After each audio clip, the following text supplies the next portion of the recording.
Hello, and thank you for your interest in Geomant's wallboard solution.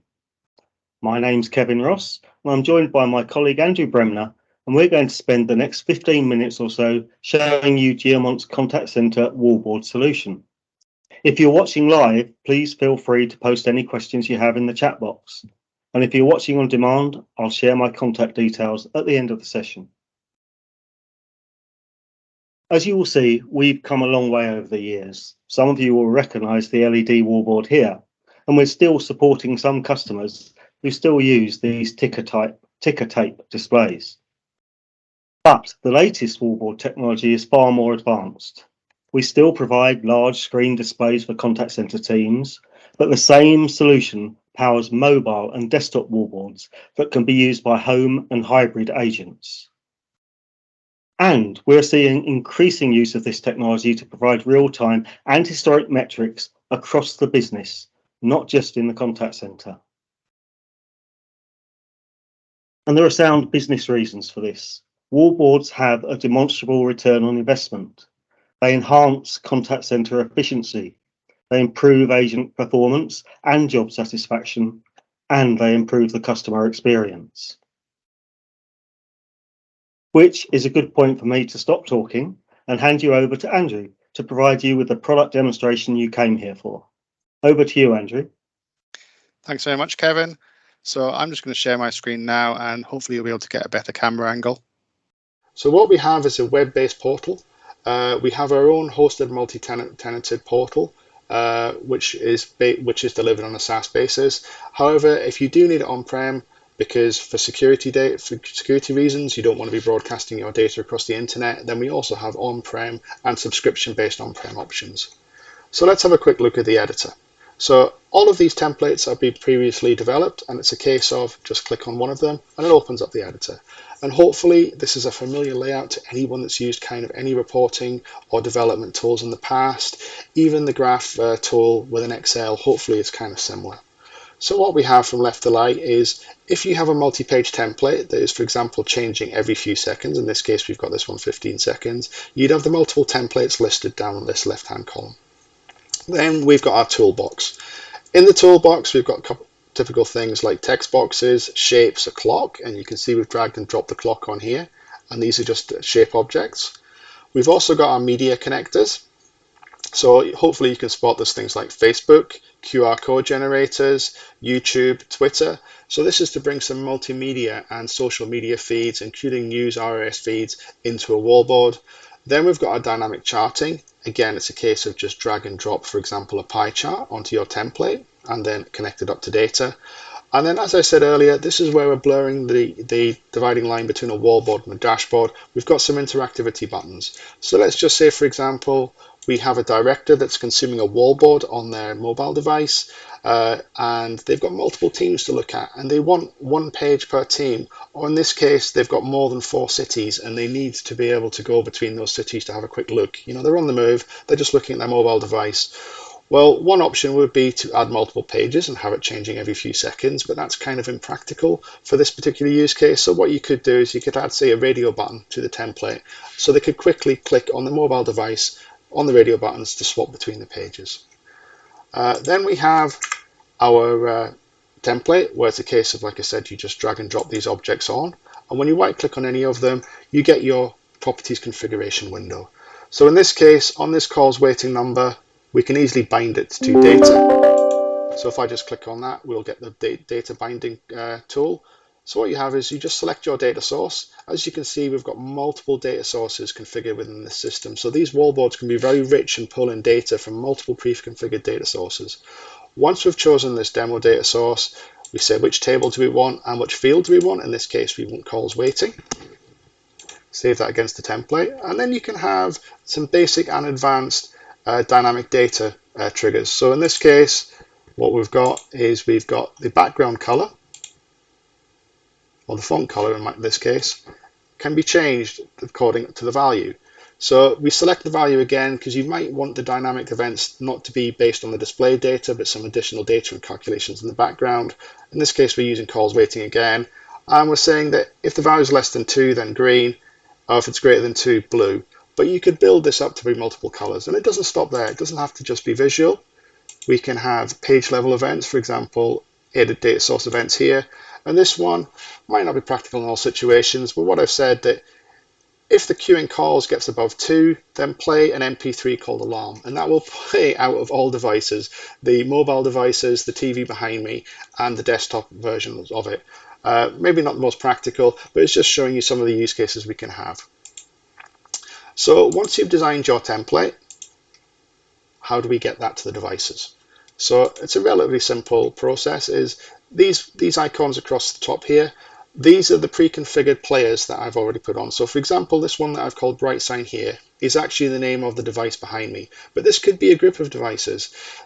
We could be broadcasting these to anywhere in the world to a connected device. We could have a remote office that's got multiple floors, and we could have this configured as floor 1, 2, 3 to the devices. And then if we want to send it a new template, all we'd have to do is drag and drop it, and within a few seconds we'll see it update. It's the same with our desktop ones. This one that's called Geomant here, A. Bremner. That's my desktop one, which is this here. And again, I can just drag and drop, say, this weather app, and I'll send it across. And within a couple of seconds, I've been sent the new version of the wallboard. However, if that's not practical in all cases, you can simply just right-click and you can create a browser version.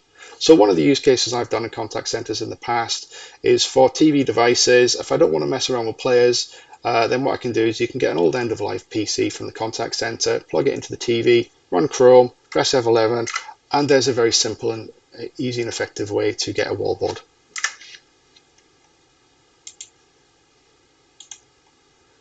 So that is where our template and broadcast system works. However, it doesn't end there. Let's say you have some time-based templates. For example, you want to change your messaging to your agents on a seasonal basis or end of month. Or you might have a really like collaborative contact center where you want to display people's birthdays.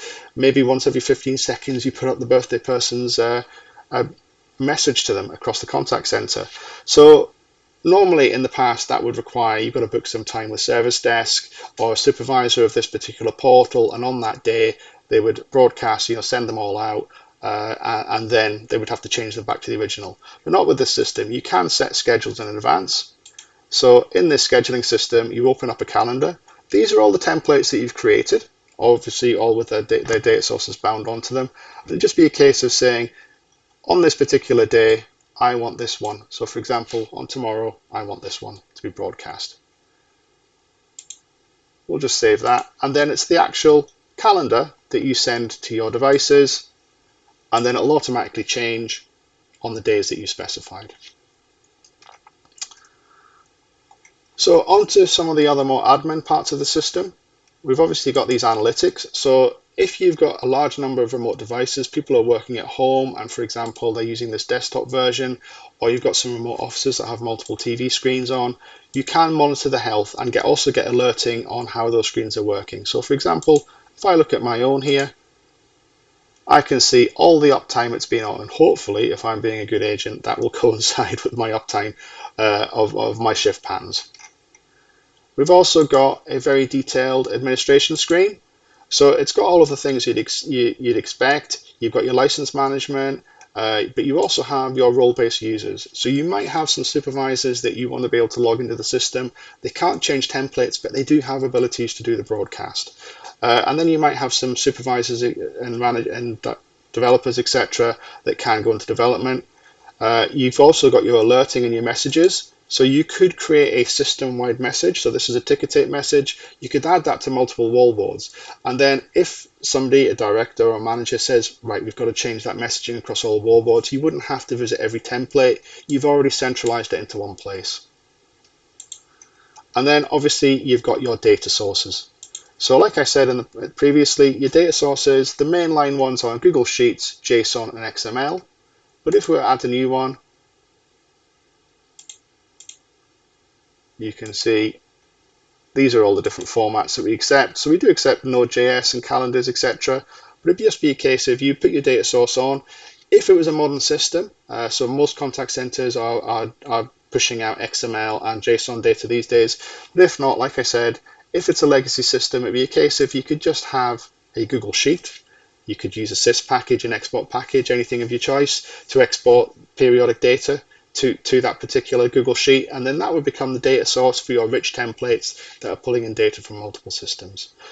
Well, I did mention earlier that we can combine historic and real-time data into one wallboard. So how do we do that? Well, in our latest version of Wallboard 2, we've got the ability to connect Power BI Pro to our wallboard. So here's an example of a template that we did earlier. So obviously we're using our real-time data using our normal toolbox for these areas here. But for these three boxes here, we're pulling in data from Power BI. So we've linked the Power BI Pro license, a workspace, to this wallboard, and then we can have that utopia of a wallboard where it's combining both our real-time data to date, something that might take hours or overnight to refresh, combining it with the real-time data that has to update every few seconds. And that can be turned into an enterprise wallboard. I might just need to broadcast that one again, just give me a second. And there we go, it can go down to a browser, but it can equally go down to the broadcast tools like the TV behind me and the desktop version. And because it is a view straight through to Power BI, there's also the interactivity. So if there's multiple reports in there and you allow that the end users, they need to be able to scroll through. So they can have their real-time data and they can have their historic data all in one place. So that's the end of my presentation. Thanks very much for listening. Hopefully catch you soon. Thank you. Bye. Thank you, Andrew. Hopefully you've seen today how far wallboard technology has come over the recent years. What was previously a way of seeing real-time call statistics has now become a real-time snapshot of what is going on across the whole business. Still bringing in information from the contact center, whether that's on-premise or in the cloud, but also aggregating information from a host of other CRM and business applications. So, thank you for your time today. And if you would like to discuss Geomant's wallboard solutions, feel free to reach out to me by phone or email on the details here.